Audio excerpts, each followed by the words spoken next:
Jules Verne's 20,000 Leagues Under the Sea, 1870, stands as a foundational masterpiece of science fiction and adventure literature. The novel is a visionary work, imagining a technologically advanced submarine, the Nautilus, decades before such vessels were truly feasible. The story is a sweeping chronicle of a voyage across the world's oceans, narrated by Professor Pierre Aronnax, a French marine biologist. More than just an account of scientific wonders, the book explores the tension between scientific curiosity and the fundamental human need for freedom, all centered around the enigmatic and vengeful commander of the Nautilus, Captain Nemo. The titular 20,000 Leagues refers not to the depth, but to the extraordinary distance traveled beneath the waves, nearly twice the circumference of the Earth. The hunt for the monster, Aronnax, land, and the Abraham Lincoln. The narrative opens in 1866, a time of scientific and maritime confusion. Reports flood in from ships around the globe describing a mysterious, fast-moving sea monster of colossal size, capable of damaging iron-hulled vessels. The world, split between skepticism and terror, debates the nature of this creature. Was it a giant narwhal, a hidden reef, or some unknown leviathan? Professor Pierre Aronnax, a renowned French naturalist, is in New York when the United States government organizes an expedition to hunt down and destroy the menace.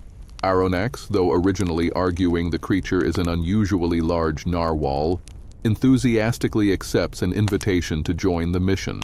He is accompanied by his loyal and methodical manservant, Conseil, whose sole talent is the precise classification of every life form they encounter, regardless of the circumstances. The third key figure is Ned Land, a brash, powerful French-Canadian harpooner, a man defined by his freedom and his desire for dry land, making him the natural foil to the intellectual Aronnax. They set sail aboard the U.S. Navy frigate Abraham Lincoln under the command of Admiral Farragut. They spend months fruitlessly searching the Atlantic and Pacific Oceans. The expedition is on the verge of failure when, off the coast of Japan, the monster is finally sighted. After a tense, ferocious battle, the creature rams the frigate. Aronnax, Conseil, and Ned Land are thrown into the sea. After hours adrift, they manage to climb onto the back of the monster, only to discover that it is not an animal at all, but a magnificent iron-plated vessel, a submarine of staggering technological sophistication. They wait, exhausted, until they are taken captive by the crew and brought inside. The Captive's Quarters, Introduction to Captain Nemo and the Nautilus. Aronnax, Conseil, and Ned Land are brought into the astonishing interior of the submarine. It is a palace beneath the waves, lavishly decorated and equipped with an opulent library containing 12,000 volumes, a museum of biological specimens, a laboratory, and luxurious living quarters. The vessel is powered entirely by an internal electric generating plant, drawing its energy from the very seawater around it. The commander introduces himself as Captain Nemo, a name derived from Latin meaning nobody. Nemo is an immensely complex figure, a scientific genius, a formidable musician, an eloquent polyglot, and yet a man consumed by a profound, burning hatred for surface society. Nemo immediately informs the three men that since they now possess his secret, the existence of the Nautilus, they can never leave. They must choose between joining his submerged world or meeting their deaths. Aronnax, mesmerized by the scientific opportunity and the technological marvel around him, accepts the captivity with a measure of scholarly excitement. Ned Land, obsessed only with returning to freedom, becomes an instant, restless dissident, dedicated to escape. Conseil remains, as always, neutrally supportive of his master, Aronnax.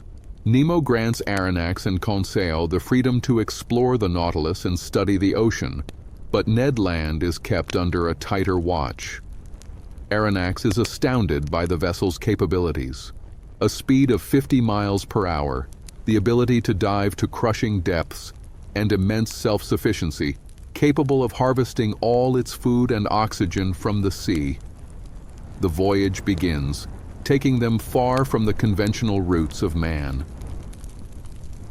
Underwater wonders, coral forests, and Atlantis.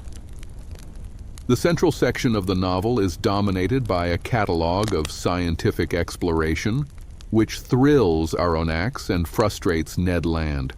The Nautilus, functioning as a mobile marine laboratory and home, takes the prisoners on a grand tour of the undersea world.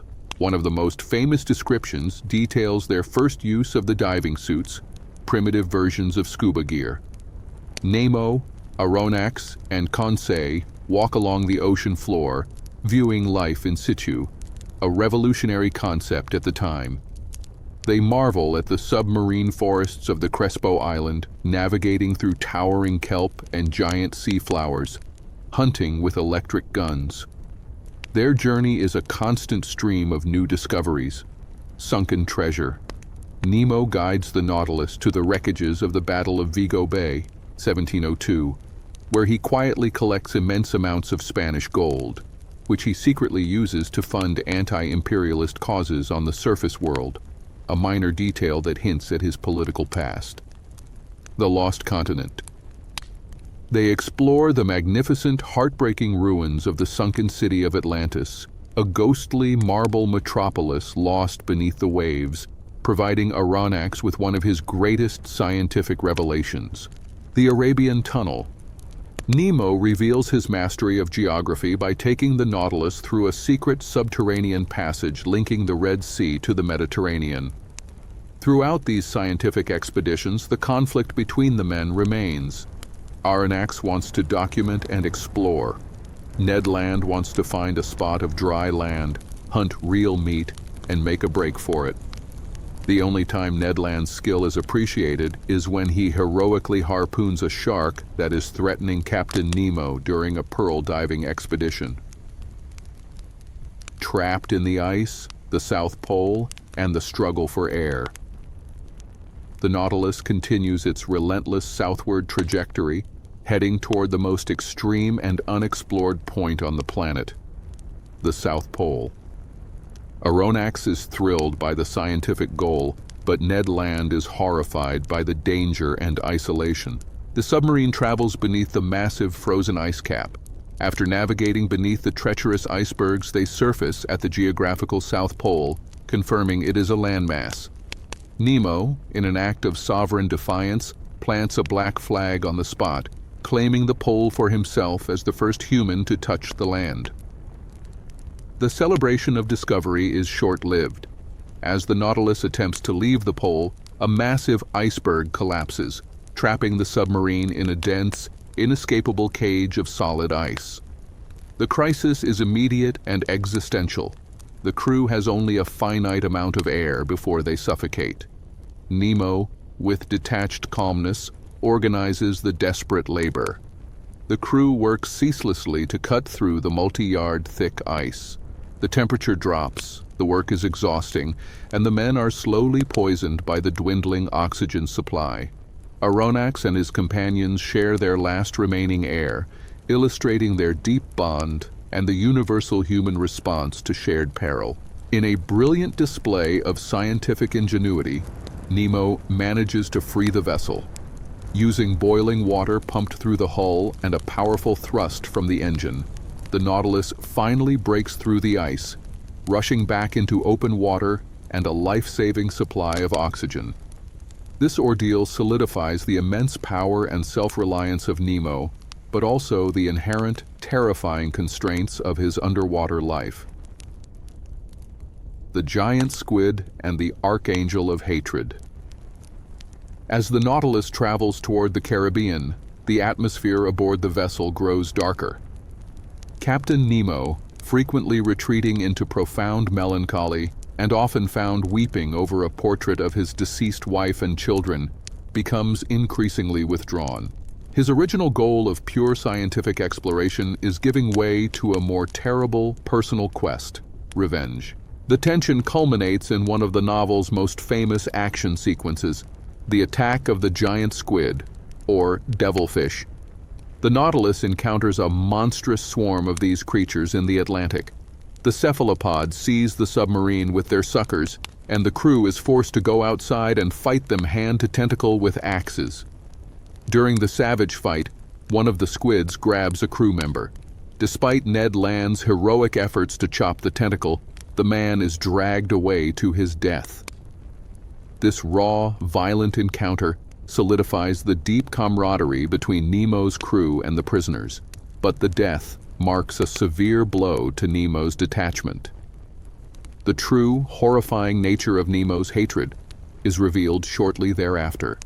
The Nautilus encounters a heavily armed warship, which Nemo recognizes as belonging to the powerful imperialist nation that destroyed his homeland and family, a backstory fully revealed only in Verne's later novel, The Mysterious Island. Consumed by his desire for retribution, Nemo seals the prisoners below, locks the navigation instruments, and, shouting, "Archangel of Hatred," he steers the Nautilus to full speed.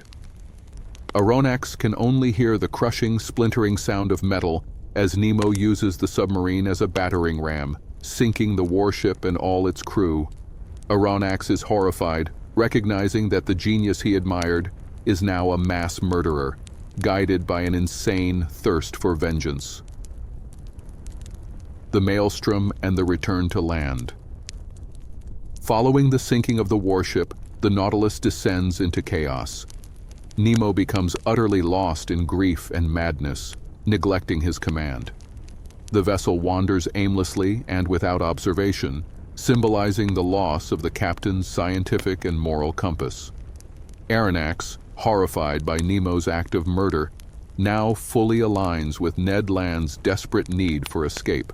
The trio realizes their chance to escape is imminent when the Nautilus heads into the perilous, violent waters off the coast of Norway, near the terrifying whirlpool known as the Maelstrom. Ned Land, seizing the opportunity, finds a small, open-top lifeboat attached to the Nautilus. Despite Aronnax's conflicted feelings, torn between his fear of Nemo's madness and his desire to retain his scientific notes, they decide to make their break. As they attempt their escape, the Nautilus is caught in the crushing, deafening vortex of the Maelstrom. The submarine spins uncontrollably, plunging deeper into the churning water. Aronnax is knocked unconscious as the boat is violently separated from the Nautilus. When Aronnax awakens, he is safe in a fishing hut on the coast of Norway, alongside Conseil and Ned Land. They were miraculously rescued by local fishermen. The three men are free, but they have no way of knowing if the Nautilus or the tragic Captain Nemo survived the immense force of the Maelstrom. Aronnax closes his narrative with a plea, his published manuscript being the only evidence of their journey, and an expression of hope that the great genius, Nemo, escaped the Maelstrom and found peace, returning to the sea's profound beauty, free from the world's hatred. The fate of the Nautilus remains one of literature's great, unresolved mysteries.